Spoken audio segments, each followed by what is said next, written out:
الشيطان الرجيم بسم الله الرحمن الرحيم الحمد لله رب العالمين الصلاة والسلام على سيدنا محمد الرسول الأمين وعلى آله وأصحابه أجمعين اللهم رب اشرح لنا صدورنا ويسر لنا أمورنا واحلل عقدة من ألسنتنا تفقه أقوالنا اللهم إنا نعوذ بك من علم لا ينفع ومن قلب لا يخشع ومن نفس لا تشبع ومن دعوة لا يستجاب لها قال الله تعالى في القرآن العظيم أعوذ بالله من الشيطان الرجيم يا أيها الذين آمنوا اتقوا الله حق تقاته ولا تموتن إلا وأنتم مسلمون صدق الله العظيم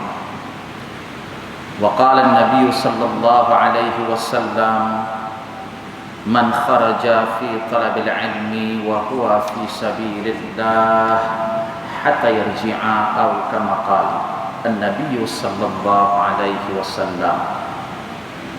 Yang saya muliakan Tuan Imam Masjid Al-Bukhari Hafizahullah, dan yang saya muliakan ahli jawatan kuasa, para asatidz wal ustadzat, a'azzakumullah jami'an, serta yang saya hormati tuan-tuan dan puan-puan muslimin dan muslimat rahimakumullah taala jami'an. Alhamdulillah, puji syukur kita panjatkan kehadirat Allah Subhanahu wa taala, yang mana pada malam hari ini kita masih lagi di antara hamba-Nya yang dipilih untuk dapat hadir ke rumahnya yang mulia ini, khususnya untuk melaksanakan salat fardhu maghrib secara berjamaah. Dan marilah kita memohon, bermunajat serta meminta kepada Allah Subhanahu wa taala agar setiap ibadah yang kita kerjakan, khususnya salat fardhu maghrib yang baru sahaja kita tunaikan, ianya mendapat taufik, ianya mendapat keridhaan serta diterima oleh Allah Subhanahu wa taala. Amin ya rabbal alamin. Tuan-tuan dan puan-puan yang dirahmati Allah sekalian, kita masih lagi akan meneruskan perbincangan kita yang mana masih berkenaan dengan kaifa takhsha' fi shalah. Bagaimanakah caranya agar kita menjadi khusyuk di dalam salat, kita concentration, kita menjadi khusyuk, ya, kita menjadi fokus ketika mana kita menunaikan salat. Jadi di antara perkara yang perlu kita lakukan, yang pertama sekali adalah sebelum memulai salatnya tadi, fakhla' ad-dunya, maka tinggalkan, lepaskan dulu dunia tu. Sebelum takbiratul ihram, sebelum kita berniat pada saat takbiratul ihram, khususnya pada saat kita nak masuk ke rumah Allah, ketika kita menanggalkan kasut kita, tanggalkan dan tinggalkanlah dunia itu sesaat. Dunia yang dimaksud di sini apa sahaja isi dunia ni, termasuk juga aset, termasuk juga harta benda, duit, jawatan, anak, istri, cucu, semua tinggalkan sesaat. Ini untuk yang pertama kali sebelum kita memulakan takbiratul ihram. Kemudian pada saat kita berdiri dan bersiap sedia untuk bertakbiratul ihram, ingatkan diri kita ada dua keadaan manusia ini nanti akan menghadap Allah Subhanahu wa taala. Yang pertama, manusia berhadapan dengan Allah pada saat ia berdiri ketika solat di dunia ini. Dan yang kedua, ingatlah bahawa setiap makhluk Allah yang nanti pada hari kiamat akan berhadapan dengan Allah Subhanahu wa taala. Setiap makhluk, khususnya yang mukallaf, tidak ada satu pun yang terlepas. Karena Rasulullah mengatakan, ma minkum min ahadin illa sayukaddimuhu rabbuhu azza wa jalla falaysa bainahu wa bainahu turjuman. tak ada satu pun di antara makhluk ini, khususnya manusia kata Rasulullah, yang terlepas daripada hisab dan soalan daripada Allah Subhanahu wa taala. Dan pada saat itu tak ada dah lawyer anda, tak ada penterjemah, tak ada pembela, tak ada siapapun yang dapat membackup anda. Kita sendirilah yang akan mempertanggungjawabkan segala sesuatu yang telah kita lakukan di muka bumi ini. Ingat, ini kata Rasulullah sallallahu alaihi wasallam. Falaisa bainahu wa bainahu turjuman. Fayara ayman minhu, ketika dia lihat di hadapan ataupun ketika dia lihat di bahagian kanan, apa yang pernah dia lakukan dulu semua ditunjukkan oleh Allah. Fayanzur ash'am minhu fala yara illa ma qaddam. Dia tengok sebelah kiri semua perkara yang pernah ia lakukan dulu. Dia lihat di hadapan apa, yaitu neraka dan juga api yang menjulang yang sedang bersiap sedia untuk membakarnya. Fattaqun nar, jauhi dirimu kata Rasulullah sallallahu alaihi wasallam. Pelihara dirimu, jaga dirimu daripada api neraka Allah, walau bisyiqqi tamrah, meskipun engkau hanya mampu bersedekah dengan sebelah tamar. Maknanya satu di antara amalan yang dapat menghindarkan seseorang daripada azab neraka Allah adalah bersedekah. Tapi kalimat sedekah ini tentulah perkara yang berkaitan dengan pengorbanan. Seseorang itu perlu ia mengorbankan hartanya. Inilah menjadi ujian bagi manusia, karena sifat bakhil, cinta terhadap dunia, sifat tamak terhadap dunia, takut miskin, takut kurang harta, ini merupakan satu di antara sifat manusia ataupun bisikan daripada nafsu al-ammaratu bisu yang ada di dalam jiwa dan diri manusia. Jadi pada saat kita berdiri bersiap sedia untuk takbiratul ihram, ingat pada saat itu kita sedang berhadapan dengan Allah Subhanahu wa taala. Kemudian yang ketiga, pada saat kita mengucapkan, melafazkan Allahu Akbar, maka ucapan lidah yang menyebut Allahu Akbar hendaklah ianya sesuai dengan hati kita. Maknanya lafaz mengucapkan, lidah mengucapkan Allahu Akbar, itu Allah yang maha agung, Allah yang maha besar. Hati, fikiran kita semuanya mengakui perkara tersebut. Jangan sampai lidah mengucapkan Allahu Akbar, tetapi hati dan fikiran dia luar daripada apa yang dia ucapkan. Maknanya yang sudah kita jelaskan tempoh hari, kenapa khususnya pada waktu memulakan salat kita menggunakan lafaz Allahu Akbar, bukan lafaz Alhamdulillah, Subhanallah, La ilaha illallah. Ini nak mengingatkan kita, ini nak memberitahu kepada kita bahawa pada saat kita memulai solat tersebut, pastikan tiada yang lebih besar, tiada yang lebih penting, tiada lebih aula daripada Allah Subhanahu wa taala. Maknanya ketika kita menyebut Allahu Akbar, ya Allah, Engkaulah segala sesuatu yang maha mulia, yang maha besar, ya Allah. Tak ada lagi yang lebih besar, tak ada lagi yang lebih berharga, tak ada lagi yang lebih bernilai daripada Engkau, ya Allah. Hartaku jauh lebih hina daripada diriku, ya Allah. Maknanya harta ini sangat kecil di hadapan-Mu, ya Allah. Anak, keluarga, istri, siapapun itu di muka bumi ini, semuanya kecil di dalam hati dan fikiranku, ya Allah. Yang besar hanya Engkau sahaja, ya Allah. Ini adalah pengakuan hati dan fikiran kita yang mengakui apa yang kita ucapkan pada saat melafazkan takbiratul ihram. Jadi semua perhatiannya, semua tumpuannya, semua fokusnya pada saat itu hanya Allah sahaja. Jadi buktikan lafaz Allahu Akbar yang kita sebut di mula-mula awal nak solat tu, dengan menghilangkan semua makhluk dan dunia. Yang ada pada saat itu hanya Allah sahaja. Tak boleh Ustaz, tak mampu. Pada saat lafazan Allahu Akbar ada saja yang datang, ada saja yang teringat. Saya mohon maaf, ini maknanya kita masih lagi menipu hati dan lidah kita sendiri. Kita masih lagi dikategorikan orang yang munafik di hadapan Allah Subhanahu wa taala. Kita lafazkan Engkau sahaja yang paling besar ya Allah, yang paling penting ya Allah. Tapi pada hakikatnya hati dan fikiran kita selain daripada Allah Subhanahu wa taala. Hati-hati jangan sampai kita menjadi orang yang salat tapi salat yang dikategorikan orang yang munafik. Kemudian selepas kita takbiratul ihram ini tempat niat, ya tuan-tuan dirahmati Allah. Mohon maaf, bukan saya nak mengajarkan anda solat. Saya yakin anda semua sudah pakar, master dalam bab solat ni.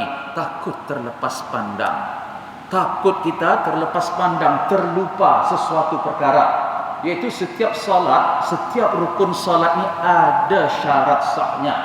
Jadi syarat sah niat ianya hendaklah berada pada saat anda melafazkan Allahu Akbar, bukan sebelum Allahu Akbar, bukan juga selepas Allahu Akbar. Dalam mazhab al-Imam Syafi'i khususnya, maknanya kalau kita mengucapkan usalli fardal maghribi ila akhirih sebelum takbiratul ihram, kemudian Allahu Akbar kosong, tanpa ada apa-apa qasad, niat dan maksud, solat kita batal. Kalau tak ulang lagi takbir itu dengan niat. Karena apa? Karena kita pada saat itu belum berniat. Niat merupakan satu di antara rukun solat yang 13 itu. Dan niat ini juga ada rukun dan syaratnya, mentakyinkan solat apa yang kita kerjakan. Jadi mengqasadkan solat apa yang kita kerjakan, menentukan fardu atau tidaknya solat yang kita kerjakan, ini merupakan syarat sah niat. Saya ulang, setiap rukun solat ni ada syarat-syarat sah.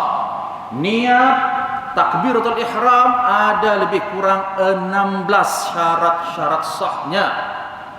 Saya ulang banyak kali perkara ini karena saya pernah sampaikan kepada kita hadis Rasulullah yang mengatakan awal ma yuhasab bihi al-'abdu yaumil qiyamah min 'amalihi as-salat. Mula-mula hak Allah, ibadah yang diwajibkan oleh Allah ke atas kita untuk kita kerjakan di atas muka bumi ini, yang pertama sekali ditanya oleh Allah adalah salat. Sebelum puasa Ramadan, sebelum haji, sebelum zakat, sebelum ibadah-ibadah fardu yang lainnya, lebih dulu dan lebih pertama sekali Allah akan tanya, Allah akan soal siasat dan hisab dulu solat kita. Kalau rukun fiqhnya saja dah berterabuk, dah tak betul, macam mana lagi rukun yang internal sifatnya, yang sifatnya batinah menurut perspektif ilmu at-tasawuf.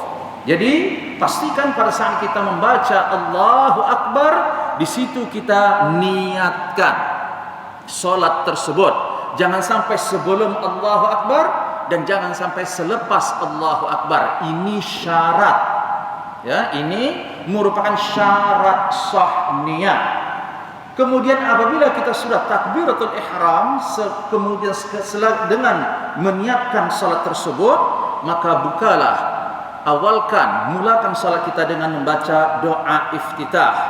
Dan juga pada saat kita menyebut serta membaca doa iftitah ini tadi, jangan sampai apa yang diucapkan oleh lidah tidak seperti apa yang berlaku di dalam hatinya. Pada saat dia baca wajjahtu wajhiya lilladzi fataras samawati wal ard hanifan musliman wa ma ana minal musyrikin inna salati wa nusuki wa mahyaya wa mamati lillahi rabbil alamin. Pada saat dia sebut wajjahtu wajhiya, aku hadapkan wajahku ya Allah. Wajah di sini maknanya ruh, jasad, zahir dan batinku ya Allah. Semua ku khususkan, ku khusyukkan, ku fokuskan ya Allah, concentration hanya kepadamu sahaja ya Allah. Ini lidah, tetapi pada saat membaca wajah tu wajahiyah, hati dan fikiran dia semua selain daripada Allah. Maknanya kita telah mendustai apa yang telah kita ucapkan tadi. Inna salati wa nusuki wa mahyaya wa mamati, ya Allah, sesungguhnya salatku, ibadahku ya Allah, bahkan hidup dan matiku kuserahkan hanya untukmu ya Allah. Semua ini kulakukan hanya untukmu ya Allah, untuk mencari keridhaanmu sahaja ya Allah. Pada saat salatku, semua dalam hati dan fikiran dia adalah dunia, dia telah menipu ucapan lidah dia sendiri. Hati dan fikiran dia pada saat itu tidak mengingat Allah Subhanahu wa taala. Kemudian selepas membaca doa iftitah, maka bacalah Fatihat Al-Kitab, yaitu rukun salat yang berikutnya, Al-Fatihah. Dan ingatlah pada saat anda membaca surah Al-Fatihah, ta'ammal anna maulaka qad ikhtara laka a'zam suratin fil Quran. Ingat, pada saat kita membaca surah Al-Fatihah itu, kita bersyukur kepada Allah. Kita sangat-sangat bersyukur terhadap nikmat yang Allah berikan pada saat itu, karena kita merupakan satu di antara hambanya yang beruntung dapat membaca surah yang paling agung di dalam Al-Quranul Karim. Dulu pernah di awal wasiat Rasulullah SAW kita ulas sudah berkenaan dengan surah Al-Fatihah. Jadi surah Al-Fatihah ini juga memiliki banyak nama. Di antaranya adalah Ummul Kitab, ibu induk bagi Al-Quranul Karim. Maknanya sesiapa yang membaca surah Al-Fatihah, faka'annahu yaqra'u Al-Quranul Azim kullaha, seolah-olah ia telah mengkhatam dan membaca seluruh Al-Quranul Karim. Karena Al-Fatihah ini terdiri daripada 7 ayat, dan ia disebut sebagai As-Sab'u Al-Mathani. Dan 7 ayat ini maksudnya adalah setiap ayat bersamaan dengan 1/7 Al-Quran. Satu ayat surah Al-Fatihah, Bismillahirrahmanirrahim, ini sama seperti membaca 1/7 Al-Quran yang 30 juzuk. Maknanya 7 ayat sampai waladhdallin kita baca dalam Al-Fatihah itu samalah maknanya seperti kita mengkhatam 30 juzuk Al-Quran, 6.666 ayat yang ada di dalam Al-Quranul Karim.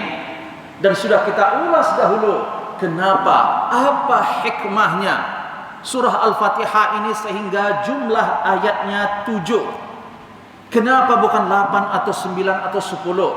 Tentu ini sifatnya at-ta'abbudi. Sifatnya adalah kita hendaklah taat apa yang telah ditetapkan oleh Allah. Ya, perkara itu datangnya daripada Allah. Tetapi ulama juga mencari, ulama juga membahas di antara hikmah 7 ayat ini tadi, rupanya pintu neraka yang disediakan oleh Allah Subhanahu wa taala bagi hambanya yang nanti masuk ke dalam neraka jahanam ataupun neraka yang lainnya, wal a'yadzubillah min dzalik, adalah 7 tingkat. Masya Allah, ya, ada 7 tingkat daripada neraka yang telah disiapkan oleh Allah Subhanahu wa taala. Ini ditegaskan oleh Allah dalam surah Al-Hijr, wa inna jahannama lamaw'iduhum ajma'in laha sab'atu abwab likulli babin minhum juz'un maqsum. Surah Al-Hijr ayat 43 sehingga ayat 44, yang mana ayat ini mengatakan bahwasanya di neraka jahanam itu merupakan tempat kembali orang-orang yang sesat, orang-orang yang maksiat, orang-orang yang kafir kepada Allah. Dan neraka jahanam itu khususnya memiliki sab'atu abwab, yaitu 7 pintu. Pintu apa? 7 pintu neraka. Jadi sesiapa yang membaca surah Al-Fatihah ini mukhlishan fi qalbihi, betul-betul ikhlas, menghayati, merenungi, meresapi, mengamalkan 7 ayat ini tadi, insya-Allah dengan izin Allah, Allah akan tutup 7 pintu neraka tersebut.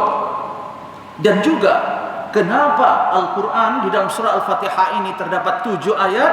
Karena ada 7 huruf yang tidak terdapat di dalam surah Al-Fatihah. Maknanya semua huruf hijai bermula daripada alif sampailah ya, ada 7 huruf sahaja yang tidak disebut dalam surah Al-Fatihah. Huruf tha, huruf jim, huruf kha, huruf zai, huruf shin, huruf dha, dan juga huruf fa. Nah, ini merupakan huruf yang tidak disebut dalam surah Al-Fatihah. Coba anda baca Al-Fatihah, tengok ada tak anda sebut huruf tha, ada tak anda jumpa huruf jim. Jadi kalau anda kata a'udzubillah minasyaitonirrajim, itu huruf jim Ustaz.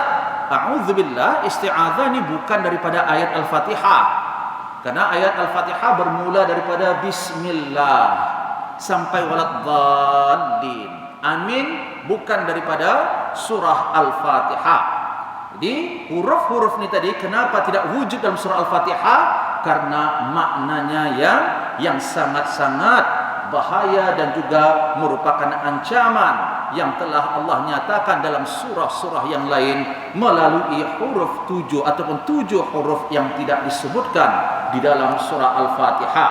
Begitu juga hikmahnya kenapa surah Al-Fatihah tempoh hari sudah kita jelaskan 7 ayat. Rupanya di dalam syariat ini ada beberapa amalan di dalam syariat seperti ibadah haji, seperti ibadah-ibadah yang lainnya, terutamanya ibadah haji ataupun umrah. Pada saat anda melempar jumrah, pada saat kita menunaikan tawaf, maka tawaf tadi ada berapa kali? Ada 7 kali pusingan. Ini maknanya mengingatkan kita hikmah rahasia di sebalik 7 ayat surah Al-Fatihah. Begitu juga syariat yang lainnya, seperti kanak-kanak yang nak dicukur ataupun mereka yang tidak dinamakan, maka pada saat itu hendaklah bermula pada waktu ataupun pada umurnya 7 hari, dan begitulah seterusnya. Baik, jadi selepas kita membaca surah ataupun membaca doa iftitah, maka mulakanlah dengan membaca surah Al-Fatihah. Pada saat memulakan membaca surah Al-Fatihah, maka pada saat itu kita merasakan betapa bersyukurnya, betapa beruntungnya kita, karena kita di antara hamba Allah yang dipilih untuk membaca surah yang paling agung sekali di dalam Al-Quranul Karim. Allah Subhanahu wa taala mengatakan dalam hadis Al-Qudsi, qasamtu salah baini wa baina 'abdi nisfaini. Aku membahagi salat di antaraku dan juga di antara hambaku 2 bahagian. Jadi kalimat salat di sini maksudnya Al-Fatihah. Al-Fatihah ini ada 2 bahagian dibahagi oleh Allah. Separuh kembali kepada Allah dan separuh lagi kembali kepada hamba tersebut. Maknanya pada saat ia memulakan Alhamdulillahirabbil alamin, maka pada saat itu Allah mengatakan hamidani rabb, hamidani abdi. Tengok, hamba-Ku telah memujiku. Dan pada saat yang membaca Ar-Rahmanir Rahim, athna alayya abdi, juga hamba-Ku memujiku, kata Allah. Fa idza qala malik yaumiddin, pada saat yang membaca malik yaumiddin, maka Allah pun membalas bacaan tersebut dengan mengatakan majjadani abdi, bahwa hamba-Ku telah memuliakan aku. Kalau Allah mengatakan, kalau Allah berbicara di sini, jangan sekali-kali tamstilkan dan takyifkan bagaimana Allah berbicara. Jangan samakan seperti makhluk, wal'iyadzu billahi wal'iyadzu billah min dzalik. Karena apa? Karena sifat Allah laisa kamitslihi syai'un. Ya, tidak ada sesuatu yang boleh menyerupai Allah, dan Allah tidak akan mungkin menyerupai sesuatu.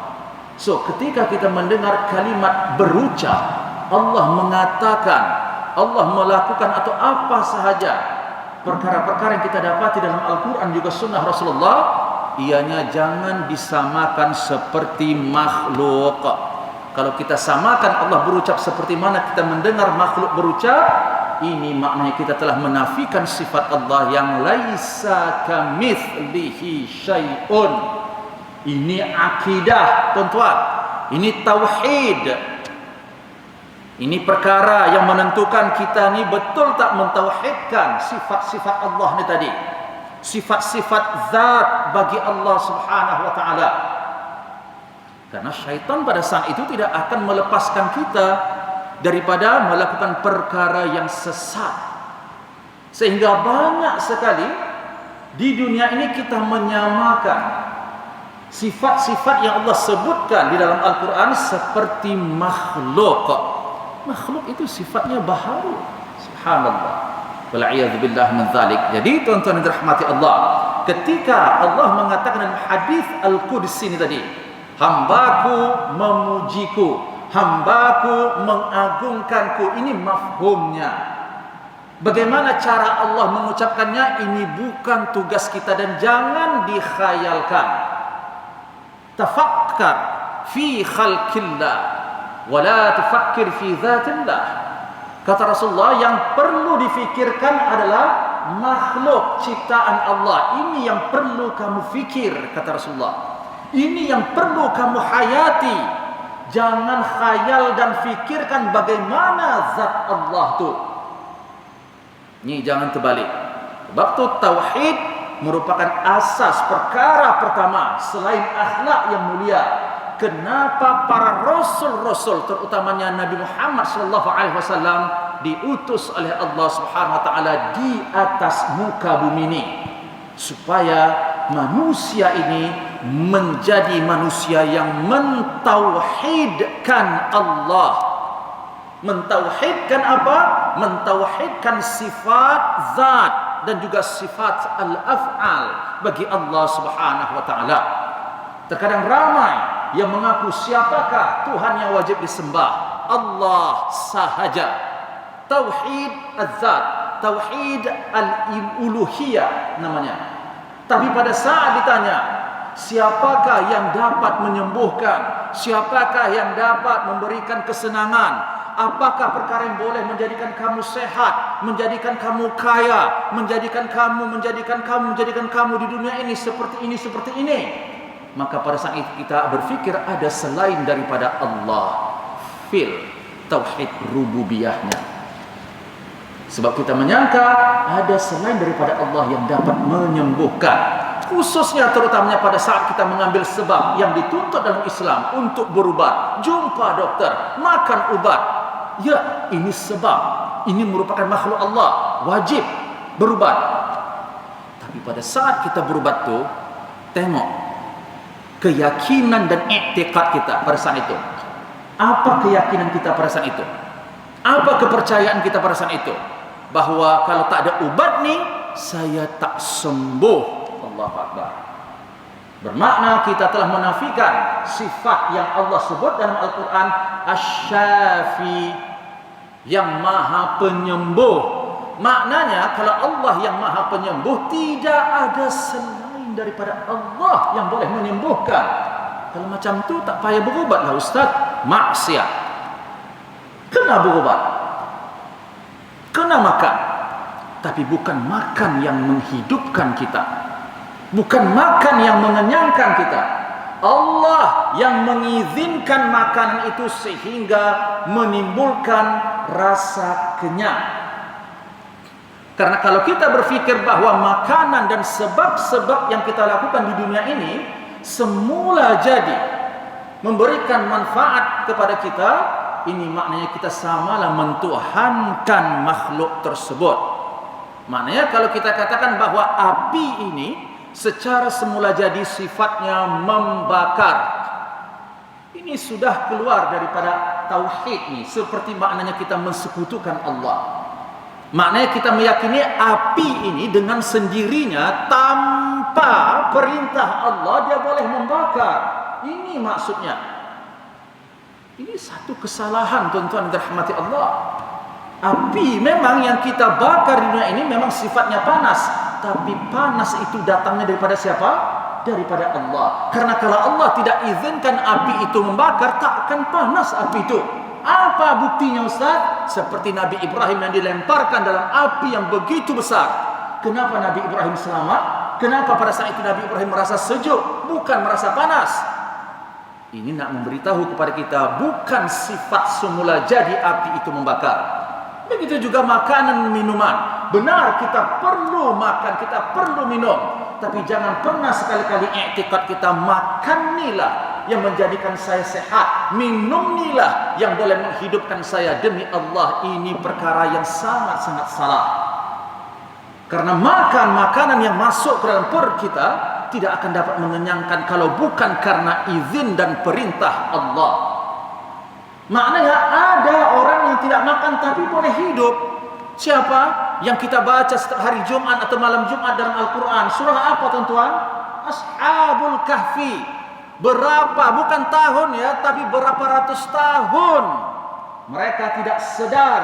Tentulah mereka tak makan dan tak minum, tapi kenapa boleh hidup? Ini nak bagi tahu kepada kita bahawa makan dan minum itu bukan yang menghidupkan kita. Wallahu yuhyi wa yumit. Siapa yang menghidupkan kita? Siapa yang mematikan kita? Hanya Allah sahaja. Ini tauhid itu tadi. Jadi pada saat kita membaca Alhamdulillah Rabbil Alamin, rupanya pada saat itu Allah membalas bacaan kita dengan mengucapkan, hambaku telah memujiku. Ketika kita menyebut Ar-Rahman Ar-Rahim, hambaku juga telah memujiku, kata Allah. Pada saat kita membaca Malik Yaumiddin, hambaku telah mengagungkan dan memuliakanku, kata Allah. Pada saat kita membaca Iyyaka na'budu wa iyyaka nasta'in, yang ini di antara aku dan juga hambaku, kata Allah. Maknanya pada saat itu hambaku akan kuberikan terhadap apa yang dia minta. Apa keyakinan dia pada saat dia membaca selepas Iyyaka na'budu wa iyyaka nasta'in. Karena selepas ayat ini separuhnya adalah untuk kebaikannya kembali kepada hamba yang membaca ayat tadi. Dia baca ihdinas siratal mustaqim, hadza li 'abdi. Ini untuk hambaku. Wa li 'abdi ma sa'al, maka aku berikan apa yang diminta oleh hambaku. Apa yang Anda minta dari ayat ini tadi? Kita baca ihdinas siratal mustaqim. Ini doa. Tuan-tuan dirahmati Allah. Allah yang kata, aku bagi apa yang diminta oleh hambaku pada saat dia baca tu.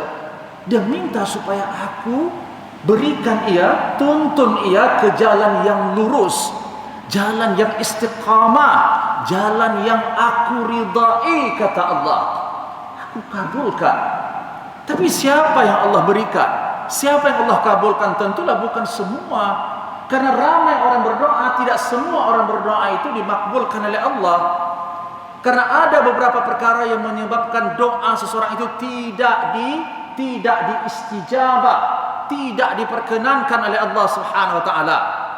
Apa penyebab doa seorang hamba tadi tidak dimakbulkan oleh Allah? Katanya bahwa separuh daripada Al-Fatihah ini adalah doa, dan Allah akan membalas setiap doa yang kita bacakan. Tapi kenapa di dunia ini payah betul saya mendapat jalan yang lurus? Ini maknanya bertentangan dengan apa yang telah Allah nyatakan dalam hadis Al-Qudsi ini tadi. Bukan. Salahnya kembali kepada diri kita sendiri. Karena pada saat itu, pada saat kita membaca doa tu, membaca Al-Fatihah tu, hati kita mati. Ini yang dikatakan oleh Ibrahim bin Adham. Suatu ketika ia lalu di satu tempat yang ada di kota Basrah, Iraq. Maka pada saat itu berkumpullah orang ramai dan bertanya kepada Ibrahim bin Adham, "Ya Imam, wahai Imam, kami sudah berdoa kepada Allah siang dan malam, tapi sampai saat ini doa kami tak juga dimakbulkan oleh Allah. Bahkan Allah mengatakan dalam firman-Nya, ud'uni astajib lakum. Berdoalah engkau kepadaku, kata Allah, pasti akan kumakbulkan. Walakin hatta al'an lam nara anna du'aana mustajab, ya Imam.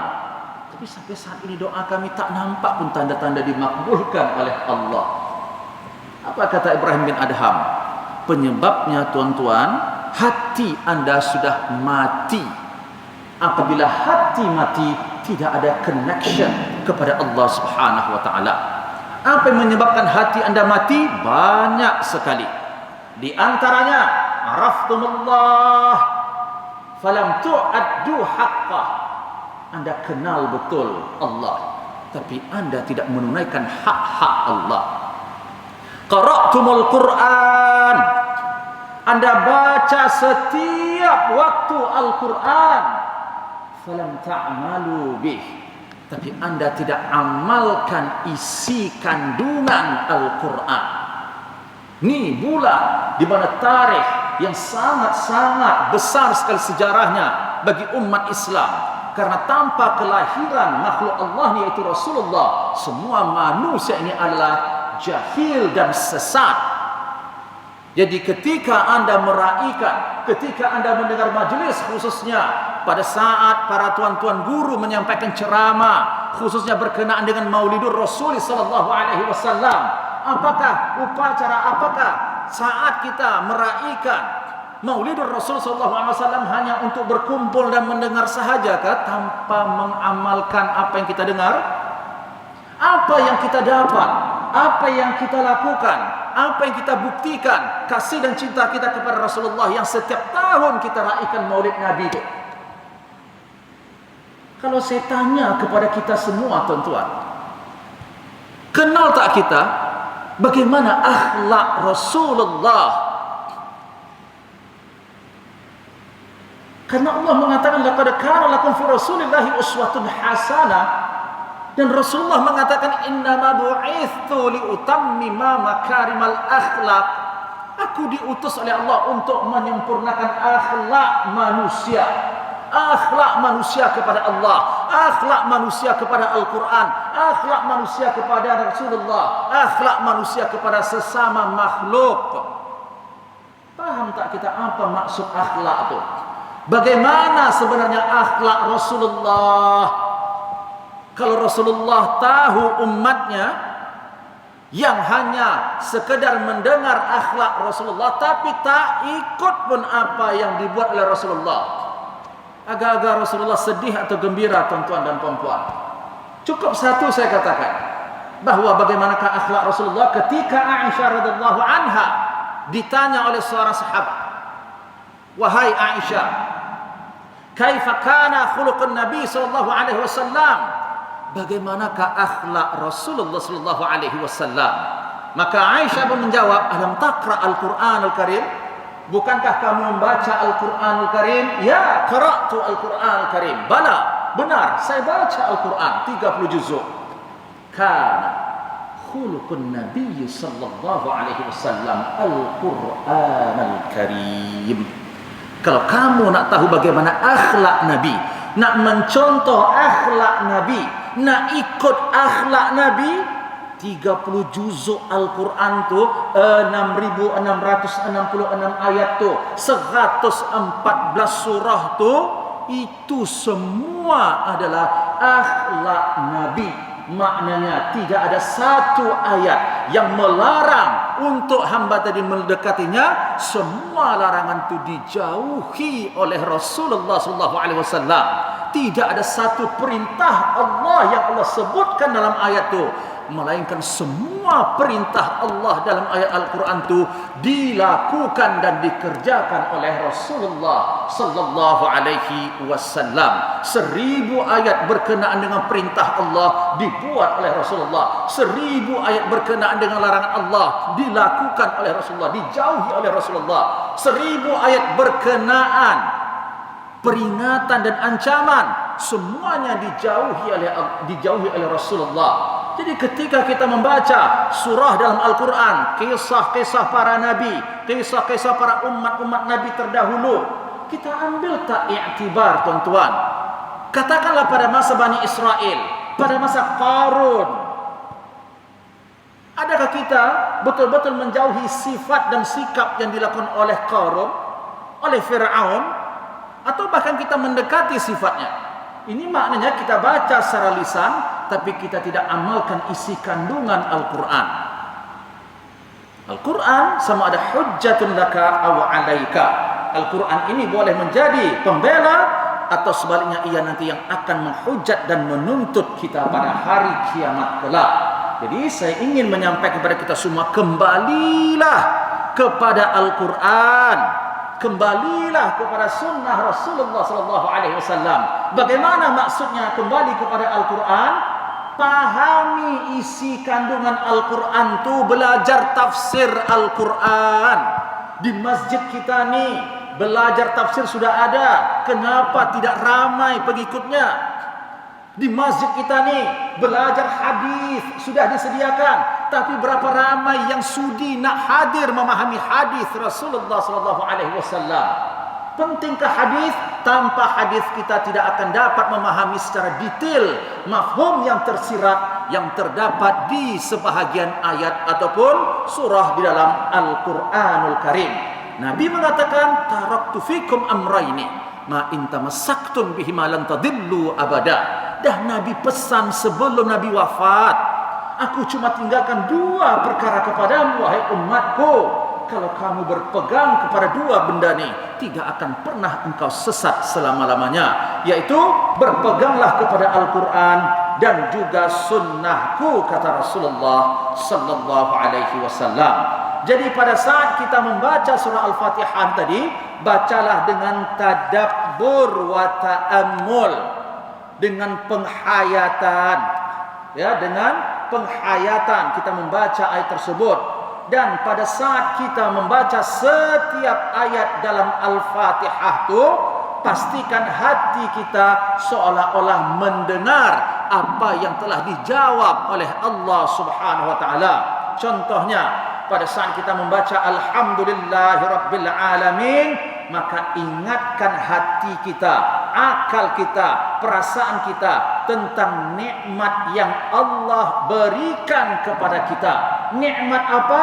Nikmat dengan kita mampu melakukan ibadah. Kita boleh hadir ke majlis ilmu. Demi Allah, ini nikmat ya tuan-tuan.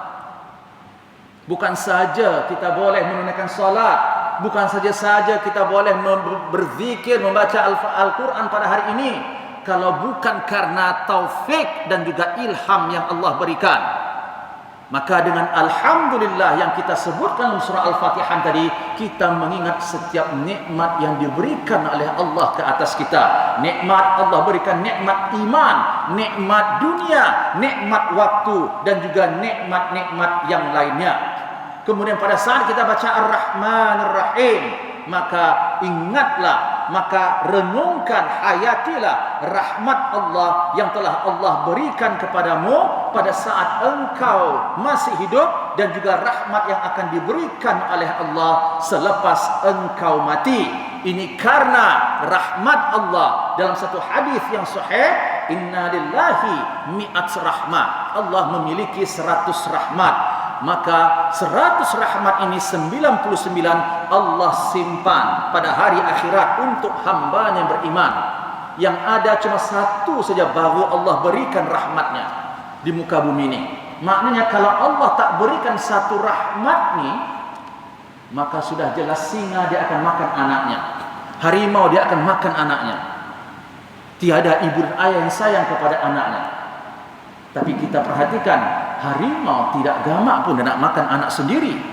Begitu juga singa. Adakah kita nak mengatakan datangnya semula jadi? Nah, itu karena rahmat yang satu yang Allah bagi itu. Kalau bukan karena rahmat Allah tu, ayam yang ada di bawah badan induk ayam tu, anak-anak tu semua mati dipijak oleh induknya. Tapi dia jaga anak tu jangan sampai terpijak. Itu pun karena rahmat Allah. Bersyukur tak kita kepada rahmat Allah tu? Bagaimana cara bersyukur? Tunjukkan, buktikan syukur tadi. Karena syukur bukan hanya dengan mengungkapkan rasa syukur kepada Allah melalui hati dan lidah, tetapi juga bil jawarih, yaitu dengan amalan-amalan zahir yang kita lakukan. Kemudian pada saat kita membaca Malik Yaumiddin, maka ingatkan diri anda, pada saat, yaitu pada akhirnya nanti engkau pasti akan kembali ke alam yang kekal daripada alam yang sesaat ni. Apa alam yang kekal? Yaitu alam akhirat. Pada saat itu Allah sahaja satu-satunya zat yang berkuasa untuk mensidang, untuk menghisap, untuk memberi balasan kepada makhluk pada saat itu.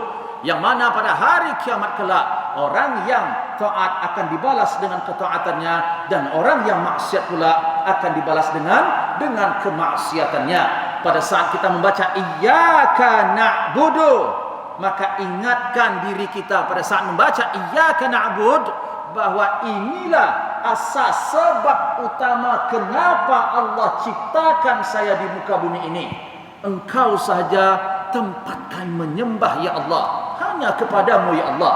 Ingatkan, sedarkan diri kita, kita di dunia ini bukan untuk menikmati rehat di dunia, bukan tempatnya. Dunia bukan tempat rehat, kubur juga bukan tempat rehat, tuan-tuan. Rehat yang sebenarnya seperti kita sebutkan sebelumnya, kata Imam Ahmad, pada saat awal kaki kita melangkah masuk ke syurga, barulah rehat. Tak ada dah amalan pada saat itu, tak ada solat puasa dah. Selagi kita di dunia ini, selagi itu kita mesti letih. Tak ada istilah akan rehat dua letih dah. Karena dunia tempat kita beribadah, tempat kita letih, tempat kita diuji oleh Allah Subhanahu wa taala. Allah mengatakan, "Wa ma khalaqtul jinna wal ins illa liya'budun."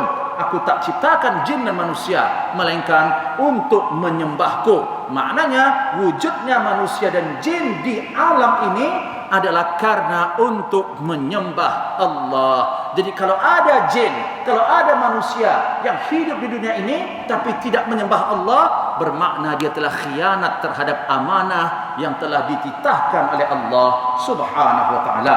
Dan insya-Allah kita akan teruskan lagi pada pertemuan berikutnya, yaitu pada saat kita membaca wa iyyaka nasta'in. Apa yang perlu kita resapi, yang perlu kita hayati daripada ayat ini, insya-Allah akan saya teruskan nanti pada pertemuan berikutnya. Wallahu a'lam bissawab. Kita baca kafarat al-majlis. Bismillahirrahmanirrahim.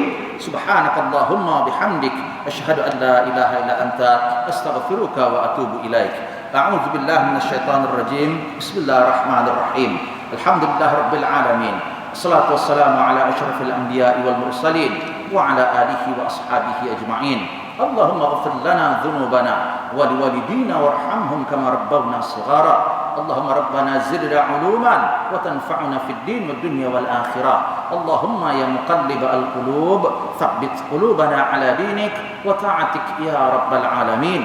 Rabbana atina fid dunya hasanah wa fil akhirati hasanah wa qina adzaban nar. Wa sallallahu ala sayyidina Muhammad wa ala alihi wa ashabihi ajma'in.